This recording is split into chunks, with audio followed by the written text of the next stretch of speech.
Salam kasih dalam anugerah Tuhan kita Yesus Kristus. Bapak saudara yang dikasih oleh Tuhan, semoga Bapak saudara dalam keadaan baik dan sehat, itu harapan saya. Apapun kondisinya saat ini, mari kita tetap bersukacita di dalam Tuhan, dan untuk itu kita harus senantiasa bersyukur dan kita tetap bisa melihat, alami, merasakan berkat-berkat Tuhan yang membuat kita tetap bisa bersukacita. Pada hari ini kembali kita akan merasakan berkat Tuhan melalui firman Tuhan yang akan kita sama-sama renungkan dalam program Sapaan Gembala GKI 5 pada hari ini Selasa 9 November 2021. Masih dalam rangkaian bacaan seri kitab Wahyu. Tema hari ini adalah Tuhan yang diagungkan, dari Wahyu pasalnya yang pertama ayat yang ke-12 sampai dengan Wahyu 1 ayat 12 sampai dengan 20 akan kita renungkan bersama-sama dari alkitab.id. Sebelumnya mari terima kasih ya Tuhan untuk hari yang boleh Engkau anugerahkan bagi setiap anak-Mu pada saat ini. Ketika kami boleh tetap melihat berkat-berkat Tuhan, maka sudah semestinya kami bersyukur dan kami bersukacita karena boleh merasakan, mengalami dan juga firman Tuhan yang saat ini kami baca, kami dengar, kami renungkan adalah bagian berkat yang akan kami sambut dengan penuh sukacita. Bersabdalah kepada kami Tuhan, kami telah siap mendengar Yesus Kristus, kami berdoa. Lalu aku berpaling untuk melihat suara yang berbicara kepadaku. Dan setelah aku berpaling, tampaklah kepadaku 7 kaki dian dari emas. Dan di tengah-tengah kaki dian itu ada seorang serupa anak manusia, berpakaian jubah yang panjangnya sampai di kaki, dan dadanya berlilitkan ikat pinggang dari emas. Kepala dan rambutnya putih bagaikan bulu yang putih mentah, dan matanya bagaikan nyala api, dan kakinya mengkilap bagaikan tembaga membara di dalam perapian. Suaranya bagaikan desau air bah. Dan di tangan kanannya ia memegang 7 bintang, dan dari mulutnya keluar sebilah pedang tajam bermata 2, dan wajahnya bersinar-sinar bagaikan matahari yang terik. Ketika aku melihat dia, tersungkurlah aku di depan kakinya, sama seperti orang yang mati. Tetapi ia meletakkan tangan kanannya di atasku, lalu berkata, "Jangan takut, aku adalah yang awal dan yang akhir, dan yang hidup. Aku telah mati, namun lihatlah, aku hidup sampai selama-lamanya, dan aku memegang segala kunci maut dan kerajaan maut. Karena itu, tuliskanlah apa yang telah kau lihat, baik yang terjadi sekarang maupun yang akan terjadi sesudah ini. Dan rahasia 7 bintang yang telah kau lihat pada tangan kananku, dan 7 kaki dian emas itu. 7 bintang itu ialah malaikat 7 jemaat, dan 7 kaki dian itu ialah 7 jemaat."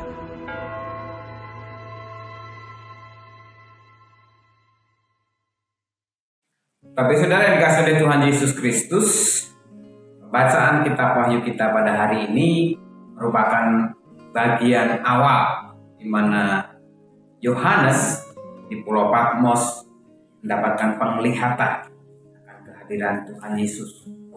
Lalu kita mendengar bahwa Yesus menyatakan dirinya ke Pulau Patmos pada Yohanes yang dianggap diyakini sebagai Yohanes Rasul Tuhan Yesus. Dan Yesus mengatakan apa, Bapak Saudara? Akulah Alfa dan Omega. Dan hari ini, Bapak Saudara, tadi kita juga menyaksikan bahwa di bagian akhir, tepatnya ayat 17, Anak manusia yang adalah Yesus itu juga mengatakan, jangan takut, aku adalah yang awal dan yang akhir. Sebenarnya ini adalah arti harafiahnya atau bahasa Indonesianya, Alfa dan Omega. Apa yang saya ingin ajak kita perhatikan, Saudara? Yesus menegaskan kembali siapa dirinya di dalam penglihatan Yohanes Pembaptis. Menegaskan siapa Yesus itu. Dia adalah yang awal dan yang akhir. Jadi dia adalah yang ilahi. Menariknya, Saudara, dalam penglihatan yang kita baca pada saat ini, Yesus memberikan sebuah pesan penting yang harus disampaikan oleh Yohanes kepada jemaat-jemaat. Ya, kalau kita baca perhatikan di ayat sebelumnya ada 7 jemaat, yaitu Efesus, Smyrna, Pergamus, Tiatira, Sardis, Philadelphia, dan Laodikia. Yang dalam segala pergumulan mereka, Allah sebenarnya tahu. Yesus mendengar keluh kesah mereka, kesusahan hati mereka, penderitaan mereka. Dan untuk itulah Yesus hadir, berikan penglihatan melalui Yohanes yang ada di Pulau Patmos. Saudara, kalau kita perhatikan, Yesus hadir dengan sebuah, atau Yesus datang dengan sebuah gambaran yang cukup istilahnya ekstrim atau spektakuler dalam konteks pada saat kehidupan zaman dahulu. Kehadiran Yesus itu digambarkan berpakaian jubah yang panjang sampai di kaki dan dadanya berlilitkan ikat penggang dari emas. Kepala dan rambutnya putih bagaikan bulu yang putih mentah dan matanya bagaikan nyala api. Dan kakinya mengkilap bagaikan tembaga membara dalam perapian, suaranya bagaikan desau air. Deskripsi yang dituliskan oleh Yohanes untuk menggambarkan anak manusia yang datang ini menunjukkan bagaimana keagungan anak manusia yang datang ke dunia itu.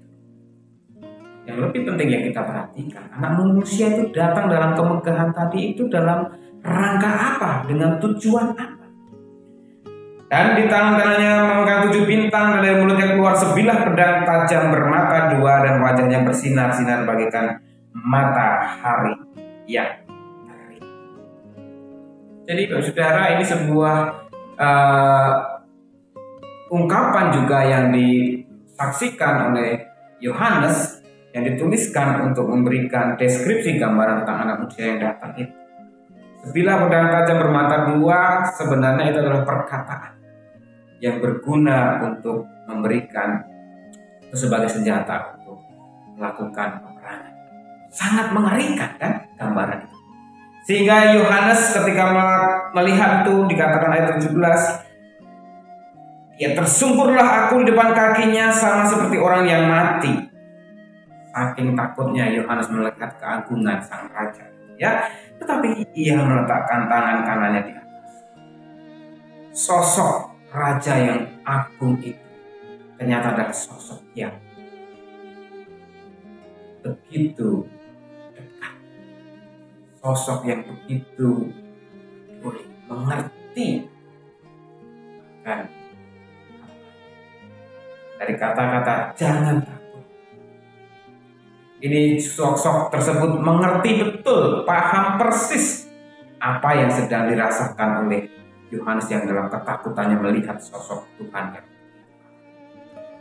Saudara, ini menunjukkan bagaimana sang anak manusia itu bukan hanya begitu mengerti, tetapi juga mengasihi hambanya.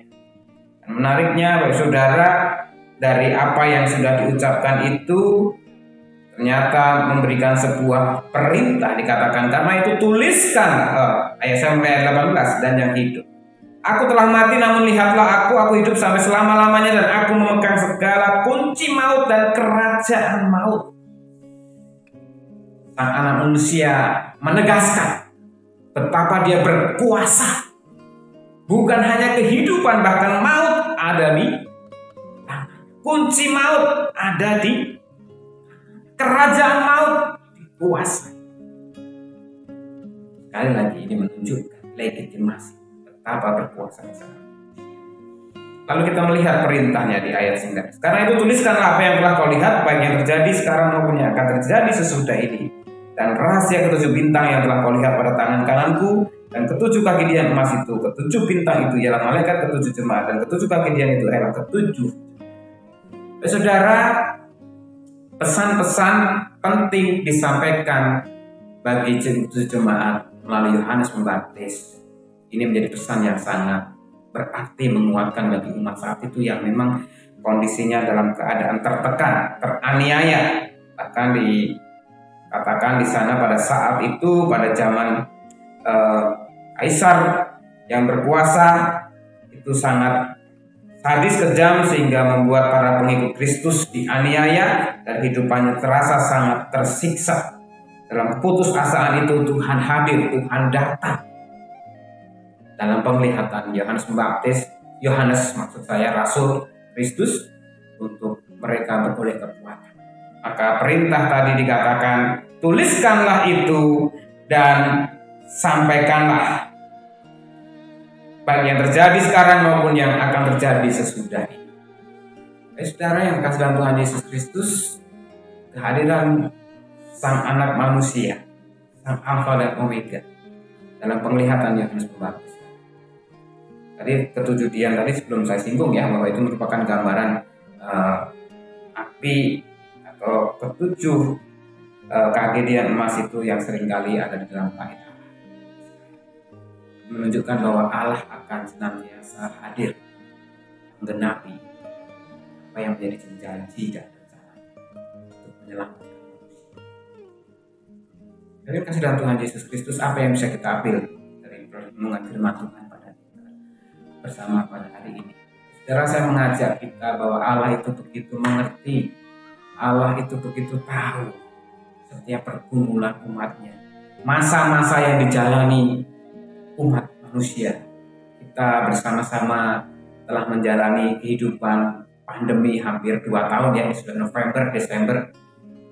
COVID-19 itu ditetapkan, COVID-19 karena itu berlangsung atau ditemukan mulai terjadi pada Desember 2019, hampir ya 2 tahun ini.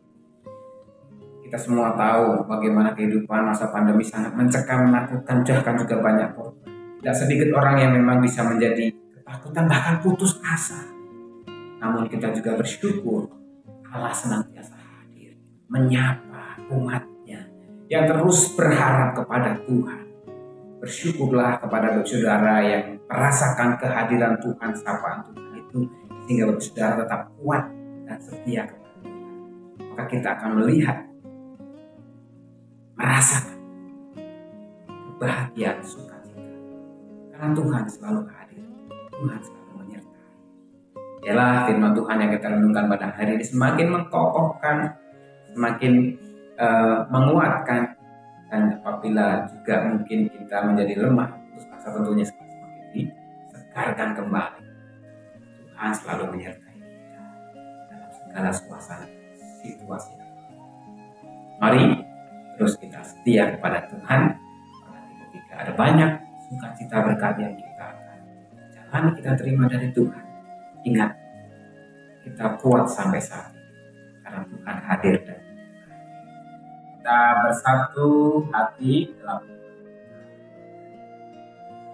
Tuhan. Kami bersyukur kalau pada hari ini kami boleh membaca dan merenungkan firman Tuhan dan kita wahyu apa maksud tujuan dari firman-Mu diberitakan. Boleh senantiasa mengingatkan pada kami bahwa Engkau adalah Allah yang mengerti, Allah yang peduli, Engkau Allah yang begitu agung, begitu megah, begitu mulia, tetapi Engkau Allah yang begitu mengasihi manusia. Engkau begitu mengerti, peduli, dan menyatakan kasih-Mu, karya-Mu, pertolongan-Mu, terutama di saat manusia mengalami masa-masa sulit, masa-masa pahit, masa-masa sakit. Bagaimana saat ini Tuhan, kami umat manusia, jemaat-Mu juga mengalami situasi pandemi yang tidak mudah, tapi kami percaya Engkau selalu menyertai kami, Engkau selalu beserta dengan kami, hingga sampai saat ini Tuhan hampir 2 tahun, dan kami bersyukur pandemi di Indonesia utamanya sudah mulai terkendali dan situasi sudah semakin baik, sudah zona hijau atau level 1, terutama di Jakarta. Kami percaya Tuhan, kami boleh tetap setia kepada Tuhan karena Engkau terus beserta dengan kami. Bersyukur untuk setiap firman Tuhan, renungan-renungan, pemberitaan firman yang terus boleh disuarakan, diberitakan, boleh menjadi kekuatan penopang bagi umat-Mu untuk tetap setia kepada Tuhan. Kami juga terus mendoakan agar program-program pemberitaan firman boleh semakin diberkati, agar bukan hanya sebagai formalitas atau rutinitas, tetapi juga boleh benar-benar menjadi sarana pemberitaan firman Tuhan. Di GKI Delima, mulai program Sapaan Gembala dan Doa Keluarga, kami umat-Mu, warga GKI Delima, boleh bersama-sama setiap hari membaca, merenungkan firman Tuhan, memuji Tuhan, dan juga menaikkan syafaat-syafaat kami. Saat ini kami juga mau bersyafaat, terutama untuk saudara-saudara kami yang dalam masa pandemi ini juga harus berjuang untuk segala sakit penyakit yang dideritanya, baik mereka yang sakit karena sudah tua, ataupun juga mereka yang harus menjalani perawatan tindakan karena berbagai penyakit dalam tubuhnya. Doa untuk Tani Setiawan, doa untuk Bapak Supono Mahargono dan Ibu Nani, berdoa untuk Bapak Sutanto dan Ibu Titin. Kami juga terus mendoakan juga untuk Ibu Oma Intan, dan kami juga teringat juga saudara-saudara kami yang mungkin saat ini masih harus berobat untuk pemulihan sakitnya. Untuk Pak Ciho, biarlah Tuhan juga menolong agar mereka boleh tetap merasakan kasih Tuhan, kuasa Tuhan, sehingga mereka boleh diyakinkan untuk beroleh kasih dan rahmat Tuhan. Kami juga mendoakan orang-orang atau keluarga yang merawat mereka, Tuhan. Terus senantiasa berikan, limpahkan kesabaran, hikmat, kebijaksanaan di saat-saat yang sulit, saat-saat berat mereka harus merawat, mereka tetap beroleh kekuatan dan sukacita.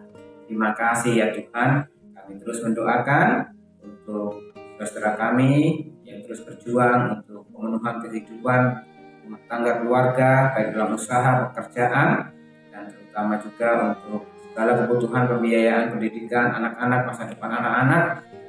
Terus merenda masa depan di bangku sekolah, Tuhan berkati. Anak pun juga sekolah diberikan ketekunan, kesungguhan belajar, terutama juga sebentar lagi memasuki masa-masa ulangan akhir semester. Tuhan berikan kesungguhan untuk belajar, mempersiapkan diri, juga Tuhan berkati dengan kesehatan sehingga mereka juga boleh berjuang semaksimal mungkin. Tuhan berkati Bapak Ibu guru mereka agar dengan sukacita dan penuh dengan cinta mengajar mendidik.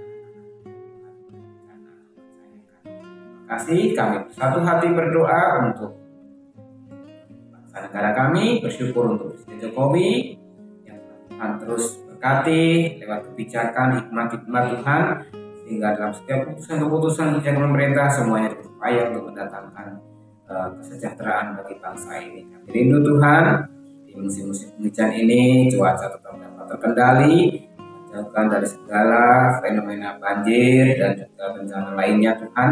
Daripada itu berikan kesiapan hati untuk kami semua tetap bersandar dan mengandalkan Tuhan dalam segala situasi. Terima kasih. Kami serahkan seluruh doa syafaat kami kepadamu ya Tuhan. Di dalam Tuhan Yesus Kristus kami menaikkan doa ini. Kami mengakhiri dengan doa yang telah Tuhan ajarkan kepada kami dan menyanyikannya bersama-sama.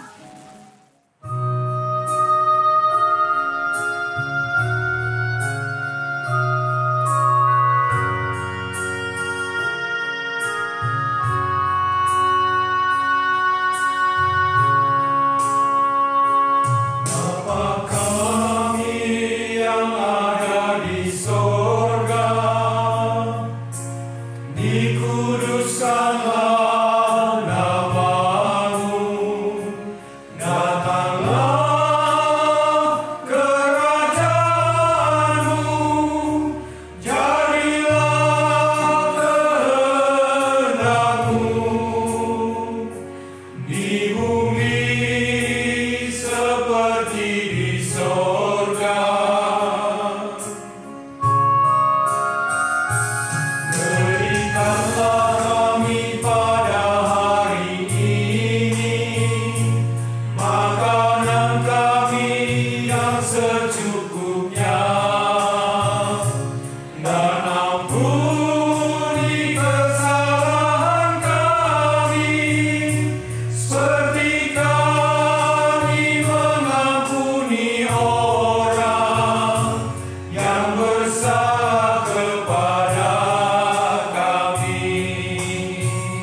Janganlah membawa kami